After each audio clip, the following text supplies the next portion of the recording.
접할 수 있는 또 다양한 수행과 명상법들 전해드리고요. 또 우리 청취자분들의 궁금증도 함께 풀어드리는 시간이죠. 지금은 수행시대 시간입니다. 이 시간엔 여러분께 또 책 선물도 준비해놓고 있습니다. 수행에 대한 궁금증 또 수행담도 좋습니다. 자세한 답변 설명과 함께 추첨을 통해서 묘원법사님의 책 물 위에 떠있는 공처럼 이 책 선물도 보내드리겠습니다. 단문 50원, 장문 100원의 정보 이용료 부과되는 샵 2842 우물정자 누르시고 2842번 휴대전화 문자 메시지로 많은 참여 기대해 보도록 하겠습니다. 오늘도 역시 귀한 말씀 전해주시기 위해서 함께 하셨습니다. 사단법인 상좌불교 한국명사원 원장이신 묘원 법사님 모셨습니다. 안녕하십니까 법사님. 네, 안녕하세요. 네, 반갑습니다. 이 선반부 서두에는 여러분들의 문자 메시지 사연들 소개해드리고 법사님께서 또 자세하게 설명도 해주고 계신데요. 오늘도 몇 분 문자 사연들 소개해드리고 그리고 또 본 내용 들어가도록 하겠습니다. 먼저 8249번님이 보내주신 내용인데요. 지금껏 금강경 독송으로 수행을 하고 있는데 잡념이 너무 많이 떠올라서 집중이 잘 안 됩니다. 집중될 수 있는 방법을 알고 싶습니다. 또한 잡념을 줄이고 정진할 수 있는 수행을 하려면은 어떻게 해야 되는지 올바른 가르침을 받고 싶습니다. 라고 보내주셨네요. 네. 망상은 세상을 살면서 생긴 정보가 떠나지 않고 자기 마음속에 남아있기 때문에 그렇습니다. 네. 그래서 세상을 살면서 생긴 모든 일의 근본 원인은 무명과 가래예요. 이 무명과 가래가 우리 삶을 회전시키고 있거든요. 네. 그러니까 우리가 어떻게 사는가? 무명과 가래가 살도록 해요. 에너지예요. 그래서 무명은 고진멸도 사성제를 모르는 마음이거든요. 네. 그리고 가래는 크고 작은 모든 욕망이에요. 그래서 누구나 과거에는 무명을 우두머리로 삼고 살았고요. 현재는 가래를 동반자로 삼고 살고 있어요. 그래서 구조적으로 괴로움을 겪지 않을 수 없거든요. 그래서 이런 괴로움 때문에 수행을 해서 괴로움에서 벗어나려고 하는 것입니다. 그런데 수행을 하면 나타나는 첫 번째 장애가 바로 망상이에요. 네. 그래서 이런 장애가 나타났다는 것은 아직도 무명과 가래가 자신을 지배하고 있기 때문이에요. 그렇다고 본다면 망상은 불가피한 현상이에요. 높은 단계의 지혜가 나기 전까지는 계속 망상을 해요. 네. 하지만 망상으로부터 벗어나려면 망상을 할 때마다 알아차린 길밖에 없어요. 네. 맞서면 안 돼요. 망상을 없애려고 그러면 더 생겨요. 수행을 계속해서 고요한 마음이 되었을 때라야 비로소 망상이 사라져요. 그 망상이 사라지는 단계가 있습니다. 그래서 이때까지는 계속해서 알아차린 길밖에 없습니다. 금강경 독송을 할 때도 금강경 독송도 알아차려야 될 대상이고요. 네. 또 똑같이 망상도 알아차려야 될 대상이 하나예요. 그래서 망상을 장애라고 생각하지 말고 찾아온 손님이라고 알고 그냥 알아차리셔야 돼요. 그래서 망상을 대처하는 방법은 여러 가지가 있는데 그중에 제가 사용하는 방법을 하나 말씀드릴게요. 첫째, 망상을 할 때는 망상한 마음을 알아차려야 돼요. 망상은 마음이 하는 것이거든요. 네. 그래서 마음을 알아차리면은 망상하는 근원에 접근하는 것이라서 효과가 있어요. 하지만 망상은 평생 하고 살아온 것이라서 그 힘이 커요. 알아차린다고 해서 안 없어져요. 평생 하던 걸 어떻게 한 번에 돼요. 그래서 대처하는 방법도 끈질게 해야 돼요. 그래서 망상하는 마음을 알아차리기 위해서는 지금 내 마음이 망상을 했네? 라고 알아차려야 돼요. 그리고 둘째, 망상한 마음을 알아차린 뒤에 가슴으로 가서 잠시 두근거리는 느낌을 알아차려야 돼요. 머리가 우지끈거리면 머리로 가서도 알아차려도 좋습니다. 근데 가슴에 느낌이 두근거리면은 그때 고요해질 때까지 계속 알아차려야 돼요. 잠깐 보고 말아서는 안 돼요. 가슴에 느낌이 없어지고 덤덤한 느낌이 들 때까지 그냥 잠시 지켜보면은 마음이 고요해져요. 느낌이 사라지면은 마음도 고요해져요. 그런 때는 그런 뒤에 금강경을 독송하십시오. 또 이렇게 알아차렸다고 해서 완전히 망상이 소멸된 게 아니거든요. 또 망상이 들어와요. 네. 그럼 또 망상하고 있네? 라고 똑같이 알아차려야 돼요. 반복밖에 없어요. 망상을 대처하는 가장 이상적인 방법은 망상이 생길 때마다 계속 알아차리는 길밖에 없어요. 이때 계속 알아차리는 것을 귀찮아하면 안 돼요.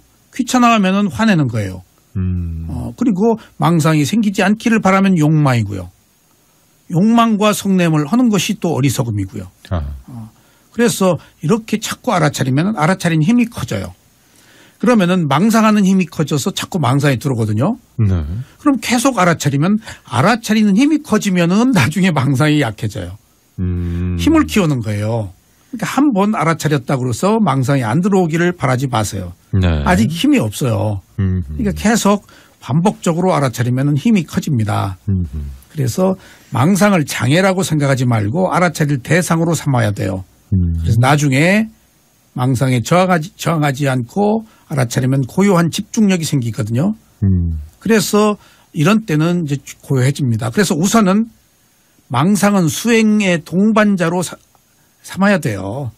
네. 그리고 망상을 많이 하면 자기가 무슨 생각을 하고 사는지도 알 수 있거든요. 네. 내가 무슨 생각을 하는지도 모르고 살아요. 같은 망상이 계속 들어오면 주로 내가 이 생각을 하면서 살고 있구나라고 자기 현재 마음의 상태를 파악할 수 있는 기회이기도 합니다. 그러네요. 계속 알아차리는 길밖에 없습니다. 네네. 네. 자, 명을 밝고 매주 금요일 이 시간 2부 시간에는 상주불교 한국명성원의 묘원법사님 모시고 지금은 수행시대의 시간으로 꾸며드리고 있습니다. 앞서 이제 무명과 가래 말씀하셨는데 이 자꾸 이제 그냥 소리로만 들으시니까 가래 그러시는데 이 갈증할 때 그 갈과 네. 애착, 애욕 이런 거 할 때 그 애, 네. 갈애입니다. 욕망입니다. 예. 네. 불교 용어입니다. 가래가. 그렇죠. 네네. 예. 자, 여러분들 문자 메시지 사연들 소개해드리고 묘원법사님의 친절한 답변 전해드리고 있는데요. 한 분 더 소개 먼저 해드리겠습니다. 이번에 보내주신 분은 0909번 님이 보내주셨습니다. 묘원법사님, 이 명상을 하다 보면 마음뿐만 아니라 몸도 내 의지에 따라서 움직일 수 있는 것이겠지요. 그렇다면 법사님, 몸의 병도 다스릴 수 있을까요? 마음의 병뿐만 아니라 몸의 병에 대처하는 자세도 궁금합니다. 라고 보내주셨네요. 네, 이게 첨예한 문제거든요.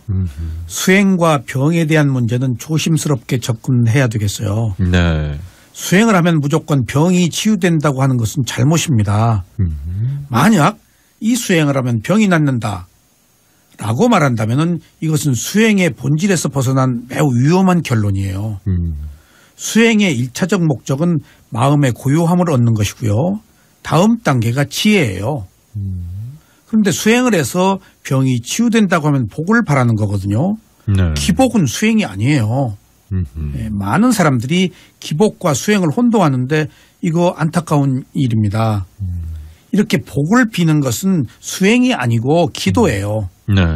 사실 누군가에게 기도를 해서 들어준다면 우리가 할 일은 기도밖에 없을 거예요 아마.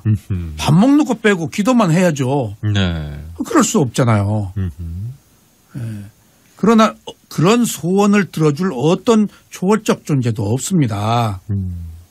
부탁께서는 단 한 사람도 중생 제도를 하지 못했다라고 말씀하셨거든요. 이것이 증명하는 거예요.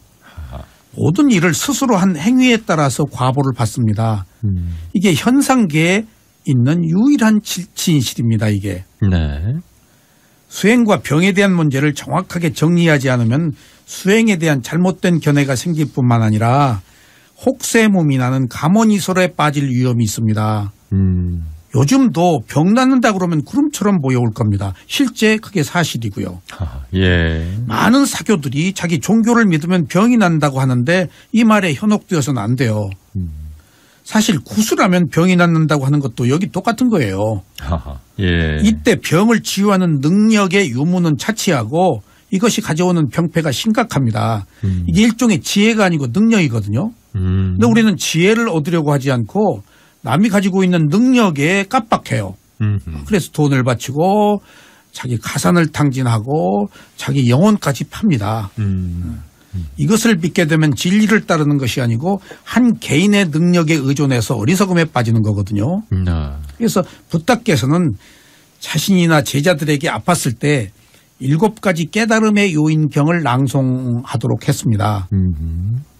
7가지 깨달음의 요인경이라는 것이 수행을 하면서 7가지 지혜의 과정이거든요. 네. 그래서 부처님도 아프시면은 이걸 읽도록 하세요. 그리고 가섭존자나 까사빠 존자 이런 사람도 이걸 읽도록 해요. 그러면은 저도 아팠을 때 이걸 읽었는데 네. 수행을 하면서 점진적으로 성숙되어 나가는 지혜의 과정이거든요. 7가지 깨달음의 요인이. 어렵게 수행을 했잖아요. 그거 다 잊어버리거든요. 네. 근데 아프면은 이 경을 읽으면은요. 자기가 어렵게 고생을 해서 이루었던 지혜의 단계들이 회상이 돼요. 그러면은 힘이 생겨요. 부처님이 그런 기복에 빠지지 않고 스스로도 이런 깨달음의 요인경을 읽도록 해서 거기서 힘을 얻는 것이 병을 이겨내는 유일한 방법이 아닐까 싶습니다. 그렇습니다. 예. 자, 그러니까 지금 목사님 말씀 주신 것처럼 수행을 한다는 것 자체가 어떤 병을 치유하는 것보다는 좀 더 훨씬 높은 정신세계의 어떤 지혜를 얻는 것이다. 이런 말씀이시고요. 그런데 그렇다 하더라도 뭐 병의 치유를 위해서 수행을 한 것이 아니라 수행을 또 열심히 하다 보면 어떤 병이 치유되는 것도 가능하지 않을까 싶은데 이런 문제는 어떻게 봐야 될까 싶어요. 그것이 그저 맞는 얘기인데 그렇게 처음부터 얘기를 안 해요. 그것만 바라면 안 되니까요. 네. 그 감추어져 있는 내용이에요. 아하. 수행을 하면 병이 치유되는 것은 맞죠. 이거보다 더 병을 치유하는 게 어디 있겠어요. 하지만 병을 치유하려고 그러면 수행을 바르게 못해요. 그러니까 바라는 것이 없어야 수행이 제대로 돼요. 네. 수행이라는 것이 마음을 개발하는 행위거든요. 마음을 개발하면은 마음의 병도 치유되고 몸도 병도 치유돼요. 그런데 그렇죠. 1차적으로 마음을 개발하려고 그러는데 몸의 병을 치유하려고 그러면은 마음 개발이 안 되잖아요. 안 되죠. 예. 그래서 이것은 숨기는 거예요. 그래서 만약 병을 치유하려고 그러다가 안 될 수도 있잖아요. 네. 그러면 수행 포기할 거 아니에요. 그럼 2가지를 다 놓치는 거예요. 이거보다 더 큰 손실이 어디 있어요. 그렇죠. 네. 그래서 저한테 이 수행하면 병 낫느냐고 물으면요. 저는 아프면 병원 가라 그래요. 네. 그리고 제가 말을 끝내지 않아요. 네. 아프면 병원 가라고 하고요. 네. 병원 갔다 여기도 오셔. 네. 병원과 이 수행을 그럼 병행하시오. 네. 그러니까 무조건 병 나으려고 그러면은 그것이 우선되면은 마음이 개발 그렇죠. 안 되니까. 예. 그래서 마음이 편안하면은 몸에 항체가 생성되거든요. 그래서 이건 강력한 치유 요법이에요. 네. 부처님께서도 아프면 약을 드셨어요. 네. 그리고 또 수행도 하시고요. 예. 그러니까 수행한다고 약 안 먹고 치유하려고 그러는 것은 또 어리석은 일이에요. 그래서 우리는 수행도 하고 약도 먹어야 됩니다. 예. 그래서 우리가 병을 얻는 과정은 불가피합니다. 우리는 탐욕성내 머리석음을 가지고 살아왔잖아요. 이건 정신적 병이라고요. 그럼 반드시 몸의 병도 생겨요. 예. 그래서 우리는 생로병사를 안고 가요. 우리가 현대인들이 우울증을 겪고 있잖아요. 그래서 이런 마음의 상처로 인해서 몸의 병도 많아진단 말이에요. 그런데 우선순위가 먼저 마음을 치유하는 것에 두면은 몸의 치유는 자연스럽게 따라와요. 네, 마음이 몸에 영향을 주고 몸에 마음을 영향을 주는데 보통 마음이 몸에 영향을 주는 부분이 더 커요. 네, 그래서 수행은 마음을 개발하는 것을 우선을 두면은 자연스럽게 결과로 몸의 치유 능력이 생깁니다. 네. 이렇게 이해하시고 먼저 수행을 하십시오. 그렇습니다. 예. 자, 무용을 밝히고 매주 금요일 2부 시간은 상저불교 한국명성원의 묘원법사님 모시고 지금은 수행시대 시간으로 꾸며드리고 있습니다. 전반부에 저희가 여러분들 문자메시지 사연들 소개해드리고 묘원법사님의 친절한 답변도 전해드렸습니다. 2530번님 문자메시지 보내주셨는데요. 묘연법사님 하셨는데 묘원법사님이십니다. 묘원법사님은 인생의 스승이십니다. 화가 나서 스트레스에 정말 정신이 혼미할 정도로 괴로웠을 때 예전에는 도대체 어떻게 해야 될지 몰라 힘들었었는데 지금은 호흡법이나 경행을 해보니까 실제로 점점 좋아지는 현상을 느끼게 돼서 감사합니다. 무엇보다도 이 알아차림은 신비한 마법의 아이콘 같습니다. 라고 보내주셨네요. 저는 손오공 여의봉이라고 그래요. 네. 근데 호흡과 경행도 좋지만요. 화났을 때 바로 내 마음이 화냈네? 네. 화낸 마음을 봐야 돼요. 내 마음이 화냈네? 예. 그럼 객관화가 돼요. 그러고 또 화가 안 소멸되거든요. 화의 힘은 크니까. 네. 그리고 가슴으로 가야 돼요. 화난 마음으로 인해 생긴 콩닥거리는 느낌을 봐야 돼요. 그러면은 화가 조금 더 소멸의 정도가 많아져요. 그리고 호흡을 본다든가 경행을 하는 것이 좋습니다. 네. 화났을 때 내 마음이 화냈네? 그리고 바로 마음은 오래 보기가 어려우니까 가슴으로 가셔야 돼요. 아하. 그럼 두근거리잖아요. 그럼 그것을 가만히 주시하고 있으면은 화가 소멸되는 강도가 더 커집니다. 아하. 예. 화는 늘 소멸됐더라도 또 나오려고 기회를 보고 있어요. 완전한 소멸이 아니거든요. 네. 커튼두에 숨어 있어요. 하하. 네. 네. 그리고 내가 또 화를 불러요. 왜냐하면 습관이니까 화내는 게. 네. 화내야 사는 것 같거든요. 자기 정체성이 확립돼요. 화를 내면은. 남한테 막 나무랜 거 기분 좋거든요. 네. 화내고. 그럼 내가 살아있는 것 같아요. 안 좋은 카타르시스예요, 이건. 네. 네, 그러니까 화난 마음을 보라는 거예요. 아하. 네, 그럼 예. 근본에 접근합니다. 그렇습니다. 네. 예. 공감하시는 분들 많이 계신 것 같은데요. 말씀드린 것처럼 이 화가 나서 힘들으실 때 이 호흡법 경행도 물론 좋으신데 그 전에 먼저 내한테 화가 났네. 네. 뭐 알아차리는 게 네. 조금 더 빨리. 그리고 가슴으로 가고. 그렇습니다. 네, 네. 예. 자, 매주 금요일 이 시간 명법사님 모시고 지금은 수행시대 구해드리고 있습니다. 이렇게 해서 여러분들 문자 메시지 사연들 살펴드렸고요. 이제는 4년초 수행의 느낌 보는 수행 다시 살펴보도록 하겠습니다. 지난 시간에 이제 맨 느낌에 대해서 좀 자세하게 설명을 해주셨는데 자신이 갖고 있는 6가지 감각기관 중에서 아니, 비, 설 이 4가지 감각기관은 이제 색성향, 미라는 감각 대상과 부딪혀서 비교적 좋다거나 싫다거나 하는 그런 반응이 아직 하기 전 단계 맨 느낌 상태가 좀 유지가 되고요. 그리고 나서 5번째 감각기관인 신이 몸이 외부와 부딪히면은 이제 즉시 육체적인 느낌이 일어나고 즉각 그때 이제 좋고 싫어하는 그런 느낌이 난다라는 말씀하셨습니다. 그래서 우리가 누구와 접촉했을 때는 기분이 나쁜 것도 이렇게 즉각 육체적인 느낌이 일어나기 때문에 바로 싫어하는 것이고요. 그리고 또 기분이 좋으면은 뭔가 더 이렇게 만지고 싶어하는 것 이것도 하나의 느낌을 일으키는 욕망이 아닌가라는 생각이 드네요. 네, 예, 그렇습니다. 상대와 접촉했을 때 본능적으로 기분이 나쁘거나 좋은 것은 맨 느낌의 상태가 아니고요. 모두 육체적인 느낌으로 즉각 반응한 것입니다. 네, 이게 구조적으로 그러도록 돼 있어요. 모르는 사람과 조금만 접촉해도 예민하게 반응하는 것이 구조적으로 맨 느낌이 아닌 육체적인 느낌이 일어나서 그렇게 되는 거거든요. 그래서 누군가와 부딪혔을 때 죄송합니다 라고 인사를 해야 돼요. 네, 나도 나도 기분이 나쁜데 상대도 기분이 나빠요. 그래서 이건 기본적인 예절입니다. 본능에 접근하는 거니까 나나 상대의 기분이 느끼는 것은 똑같은 거거든요. 그렇죠. 그래서 본능적인 이런 육체적 느낌에 대해서 우리가 아하 나나 너나 똑같이 기분이 나쁘구나라는 것을 먼저 아셔야 됩니다.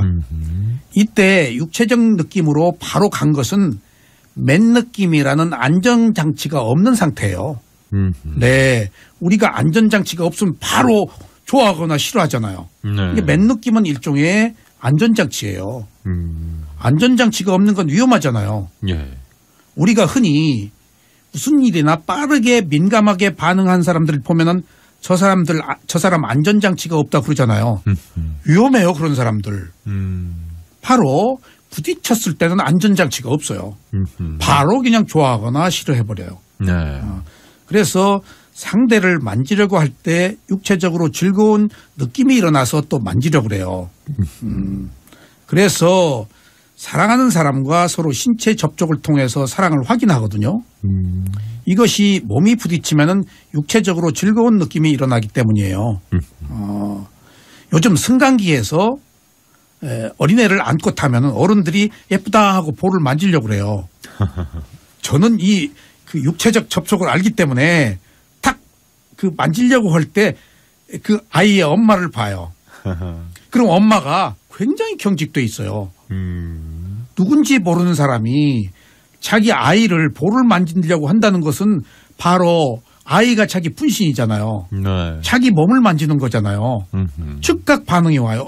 표정이 일그러져요. 예. 근데 만지려고 하는 나이 드신 아주머니나 할머니들은 그런 거 자기 없죠. 감성으로. 네네. 그런데 저는 조금 그 순간적으로 저도 긴장하는데 만지는 손에 평균도 있을 거 아니에요. 그렇죠. 그러니까 저는 즉각적으로 그것을 하기 때문에 아이 표정에 엄마를 봐요. 그런데 예의가 있는 엄마는 참아요. 네. 근데 예의가 없다기보다도 즉각 듣고 거기에 맨 느낌이 아니고 육체적 느낌이 일어나는 엄마는 즉각 반응해요. 만지지 마세요 그런다고요. 그렇죠. 예. 그것이 바로 불가피 안전장치가 없는 육체적 느낌이 일어나는 현상 때문이에요. 예. 그러니까 우리가 이런 것들을 이해를 하시고 만지는 거 조심해야 돼요. 그렇습니다. 제가 독일에서 예. 너무 예쁘고 그 유모차에 탔는데 네. 길가에 있는데 잠시 엄마가 뭘 사더라고요. 너무 예뻐서 예. 파란 눈에 그냥 애가 방글방글 저를 보고 웃어요. 네. 나도 모르게 딱 만지려고 그랬어요. 그러다가 제가 얼른 알아차렸어요. 수행자니까. 예. 나 수행자 아니었으면 무슨 봉변을 당했을지 몰라요. 서양에서는 그게 더 민감하죠. 네. 그러니까 얼른 알아차리고 돌아섰는데 엄마가 제가 만지려고 하는 순간 딱 엄마를 봤거든요. 이쪽으로 아이 있는 쪽으로 향해서 오더라고요. 식은땀이 나더라고요. 무슨 봉변을 당할지 동양인이. 네. 이런 것들을 우리가 조심해야 돼요. 그래서 외국에 나가서 누구 함부로 만지는 거 종종 곤욕을 치른다는 얘기를 듣습니다. 그렇습니다. 네, 알아차리십시오. 네. 자, 이렇게 해서 이 맨 느낌과 육체적인 느낌, 그러니까 아니, 비, 설, 신까지 이제 말씀 주셨는데, 그 마지막에 있는 6번째 마지막 감각기관인 의가 대상과 부딪혔을 때는 몸으로 부딪히는 것보다 더 좋고 싫은 느낌을 집착하게 되는 경우, 그런 것도 어떻게 보면 더 자연스러운 거겠네요. 그러니까 맨 느낌은 안입이 네. 설이고요. 네. 육체적 느낌은 신으로 몸으로 부딪혔을 때 바로 좋다고요. 예. 그 마음이 무슨 생각을 할 때는 더 좋다, 더 싫다거든요. 네. 그러니까 육체적 느낌보다 더 깊은 반응이에요. 강도가 더 세네요. 네, 강도가 그러니까 강도가 높다는 것은 과부가 그만큼 많다는 거예요. 하하. 나에 대한 것이나 상대편에 대해서나. 네. 그래서 우리가 정신적인 느낌으로 갔을 때는 상처가 더 심각합니다. 우리가 몸으로 부딪혀서 생긴 일에는 크게 데미지가 적지만은 정신적으로 일어난 일에 대해서는 굉장히 상처가 깊습니다.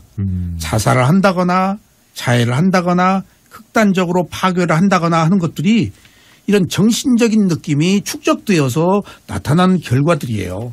아하. 네, 육체적인 것으로는 싸우다가 씩씩거리고 말죠. 그런 뒤에 괴롭고 분하고 괘씸하고 두고두고 하다가 나중에 폭발하면은 그때는 무섭습니다. 그래서 정신적인 느낌이 더 심한 겁니다. 네. 자, 여기서요. 수행을 할 때 생각을 못 오게 하고 단순하게 대상을 있는 그대로 알아차리려고 그러잖아요. 예. 이런 정신적인 느낌의 폐해를 줄이려고 그러는 거예요. 사유가 가져오는 것은 몸으로 부딪히는 것보다 훨씬 심각해요. 자살하는데요. 끝장을 내버리는데요. 아하. 정신적으로 계속 생각해 왔기 때문에 골몰하게. 몸으로 부딪히고 싸우면 씩씩거리고 또 다시 손잡을 수 있어요. 흥분 가라앉히면. 근데 정신적으로 그런 것들은 대를 물려서 역사적으로 물려받아서 원한을 삼아요. 이게 상처가 이것을 우리가 정신적 장애라고 그러잖아요. 트라우마라고 하는 게 이거예요. 네네. 바로 정신적 외상을 입으면요. 그것은 치유가 어렵습니다. 그래서 정신적으로 생긴 그 괴로움은 골이 더 깊기 때문에 네. 우리가 생각했을 때에도 지금 내가 생각했네 라고 알아차려서 육체적 느낌보다 더 깊은 골을 만들지 않아야 됩니다.